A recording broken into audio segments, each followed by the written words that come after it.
Bueno, en este video les vamos a mostrar lo que es el muestreo y tipos de muestreo, en donde existen muestras aleatorias o probabilísticas y también muestreo no probabilístico.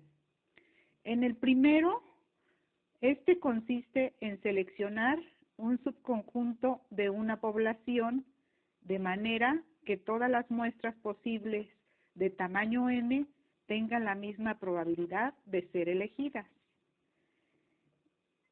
El otro consiste en formar estratos de población sobre la base de ciertas características y en procurar que estén representadas en proporciones semejantes a las que existen en la población. Algunas características empleadas son sexo, edad, ocupación, etcétera. Ahora es necesario que sepamos cuáles son estas diferencias. En los probabilísticos, todas las unidades tienen igual oportunidad de participar en la muestra. La elección de cada muestra es independiente de las demás y por lo mismo se puede calcular el error muestral. Por otro lado, los no probabilísticos, cada unidad no tiene igual probabilidad de participar en la muestra. No se puede calcular el error muestral y tienen además un alto riesgo de invalidez producido por la introducción de sesgos. Ahora vamos a ver algunos de ellos. El muestreo aleatorio simple es un proceso en donde consiste en trabajar con una tabla de dígitos al azar o una serie de números aleatorios generados en una planilla de cálculo y de ahí seleccionar a los que coinciden con el número al azar y el orden de la lista. O bien, se puede utilizar un programa estadístico que seleccione una cantidad de elementos aleatoriamente de una lista general, que es la población. El muestreo estratificado, se divide a la población en grupos homogéneos denominados estratos, como su nombre lo dice, y los elementos dentro de cada estrato se seleccionan aleatoriamente de acuerdo con una de las siguientes reglas. Número 1, un número específico de alumnos se extrae de cada estrato, se extrae de cada estrato y corresponde a la proporción de ese estrato en la población. La siguiente regla, igual número de elementos se extraen de cada estrato y los resultados son valorados de acuerdo con la porción del estrato de la población total. El muestreo por conglomerados o racimos. Se utiliza cuando no es posible obtener una lista de todos los segmentos de la población. Su empleo resulta adecuado si la población es muy grande y dispersa. Como lo dice su nombre, se divide a la población en grupos o racimos y luego se selecciona aleatoriamente algunos de esos grupos por considerar que cada uno de ellos es representativo de la población y posteriormente se toma una muestra aleatoria de cada uno de los grupos que han sido seleccionados. El muestreo polietápico, se procede por etapas. Primero se obtiene una muestra de unidades primarias, más amplias que las siguientes, y de cada unidad primaria se toman para una submuestra unidades secundarias y así sucesivamente hasta llegar a las unidades últimas o más elementales. El muestreo sistemático, los elementos se seleccionan de la población en un intervalo uniforme que se mide respecto de tiempo, orden y espacio. El muestreo opinático o intencional es una técnica que se basa en la opinión del investigador para constituir una muestra de sujetos en función de su carácter típico, como en el estudio de casos extremos o marginales, o de los casos típicos, y nos permite estudiar fenómenos raros o inusitados. El muestreo casual o incidental, la muestra está conformada por sujetos fácilmente accesibles y presentes en un lugar determinado y en un momento preciso.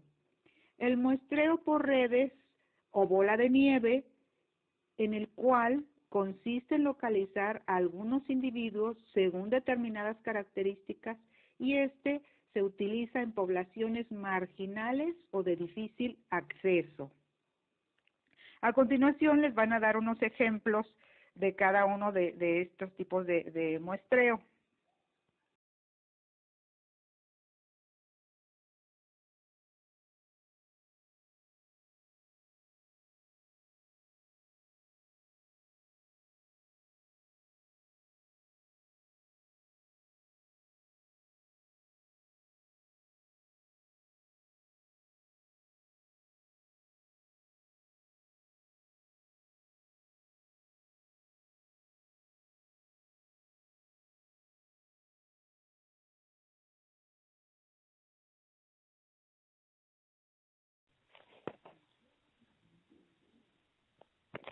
El muestreo por cuotas es una técnica de muestreo no probabilístico en donde la muestra reunida tiene la misma proporción de individuos que toda población con respecto al fenómeno enfocado, las características o los rasgos conocidos.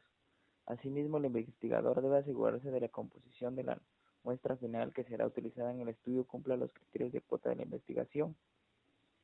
Los pasos del muestreo por cuotas es los siguientes. El primer paso para el muestreo por cuotas no probabilístico es dividir a la población en subgrupos exclusivos. Luego, el investigador debe identificar las proporciones de estos subgrupos en la población. Esta misma proporción será aplicada en el proceso muestreo. Por último, el investigador selecciona sujetos en los diversos subgrupos de las proporciones observadas en el paso anterior. En el último paso asegura que la muestra representativa de toda la población también permita que estudie rasgos, características que se van de cada subgrupo. El muestreo discrecional es una técnica de muestreo no probabilístico, donde el investigador selecciona las unidades que serán muestra en base al conocimiento y juicio profesional. Este tipo de técnica de muestreo también se conoce como muestreo intencional y muestreo por juicio. El muestreo por causal o accidental es un método de muestreo no probabilístico donde los individuos eligen de manera causal, sin ningún juicio previo a las personas que realizan el estudio, eligen un lugar, un medio y desde ahí realizan el estudio a los individuos de población que accidentalmente se encuentran en su disposición. Veamos algunos ejemplos. El muestreo por bola de nieve es una técnica de muestreo no probabilística en la que los individuos seleccionados para ser estudiados reclutan nuevos participantes entre sus conocidos. El nombre de bola de nieve proviene justamente de esta idea, del mismo modo que una bola de nieve al rodar por una ladera se va haciendo más grande. Esta técnica permite que el tamaño de muestra vaya creciendo a medida que los individuos seleccionados invitan a participar a sus conocidos.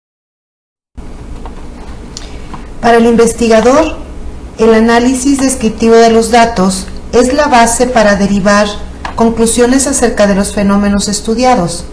Para hacer una evaluación completa de los hallazgos, se necesita hacer un análisis más exhaustivo de las relaciones observadas en la investigación. Esto se logra a través de la determinación de inferencias probabilísticas. La inferencia nace a partir de una evaluación entre distintas expresiones probabilísticas que, al ser relacionadas, permiten trazar una implicación lógica. A través de los métodos cuantitativos inferenciales se aborda la estimación de los parámetros de la población y el contraste de hipótesis. La estadística inferencial sirve para inferir el comportamiento de poblaciones a partir de las muestras de estudio en donde se usan tablas, gráficas, porcentajes, etc. Al investigar en el área de psicología, es imposible estudiar todos los sujetos que conforman la población de interés por los costos en dinero y tiempo, por lo que es imprescindible seleccionar adecuadamente una porción con la que se pueda inferir las características de dicha población. Una población es el conjunto de las unidades que constituyen el objeto de investigación. Debe estar acotada en espacio y tiempo para así poder definirla con mayor precisión y exactitud. Como ya se mencionó, se define por los objetivos del estudio y el tipo de grupo de interés del investigador o parámetros. Los parámetros son las principales características mensurables objeto de análisis de una población. La muestra puede definirse como una porción de la población que al menos teóricamente contiene las mismas características que se desean estudiar en la población. El comportamiento de las distintas variables en la muestra es un reflejo fiel de su comportamiento en la población. Una muestra debe ser adecuada en cantidad y calidad. En relación con el primer aspecto, existen procedimientos estadísticos para saber cuál es el número mínimo de elementos que debemos incluir en el estudio para obtener resultados válidos. Por otra parte, la calidad involucra el concepto de representatividad de la muestra. Un muestreo mal hecho impacta en la calidad, confiabilidad y validez de los datos y de las inferencias realizadas. Por ejemplo, si nuestro objetivo es determinar las horas promedio que elaboran las maestras del tercer año de secundaria en la escuela primaria, Ángel Leaño, para lograr una muestra representativa deberíamos incluir a las maestras de los turnos matutinos, vespertino y nocturno. Como las horas de trabajo difieren en los turnos, es por eso que los tenemos que incluir. Si estudiamos solo la proporción de horas trabajadas por las maestras en el turno vespertino, estaríamos subestimando la duración de las horas trabajadas en dicho centro escolar. Esa es la inferencia en términos de probabilidad y contempla un margen de error o nivel de significancia. La representatividad de la muestra es, pues, un aspecto de gran importancia en la investigación, y para lograrla es necesario seleccionar el tipo y clase de muestreo que garantice esta condición y trabajar con un tamaño de muestra adecuado. Se denomina unidad de análisis a cada una de las entidades a la cual se refiere un dato determinado en un instante dado respecto de una característica en un estudio. La unidad de análisis es cada una de las entidades que presenta un valor de alguno de los atributos observados en ese estudio.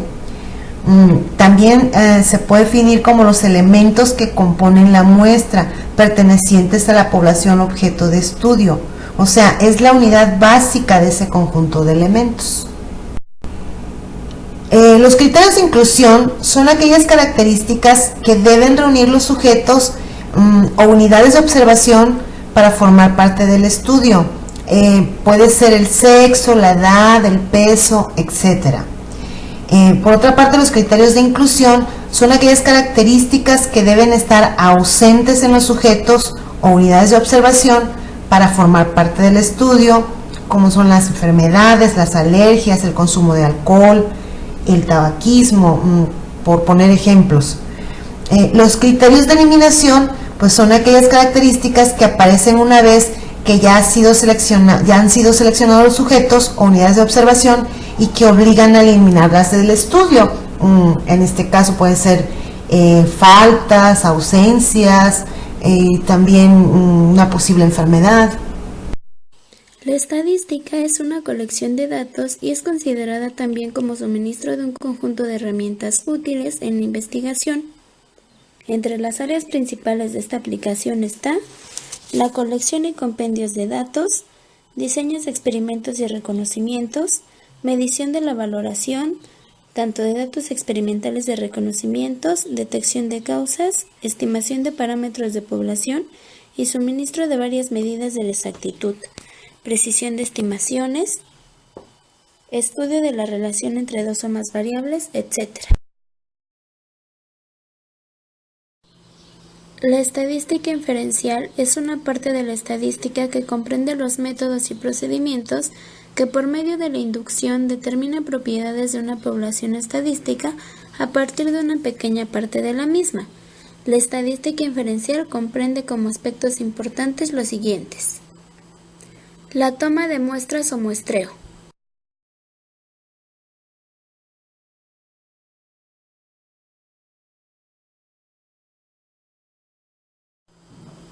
la estimación de parámetros o variables estadísticas,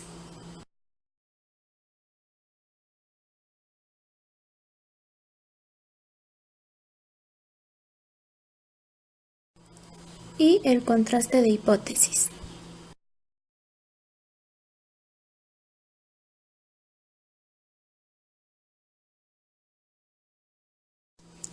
Es decir, La inferencia estadística se ocupa de recoger, ordenar y clasificar los datos de interés mediante su obtención y análisis en una muestra de la población considerada.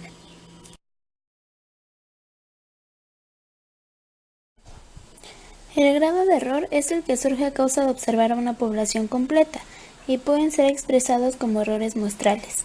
Sin embargo, en la práctica, el error exacto es decir, entre más comparaciones se realicen, más alta será la probabilidad de cometer errores.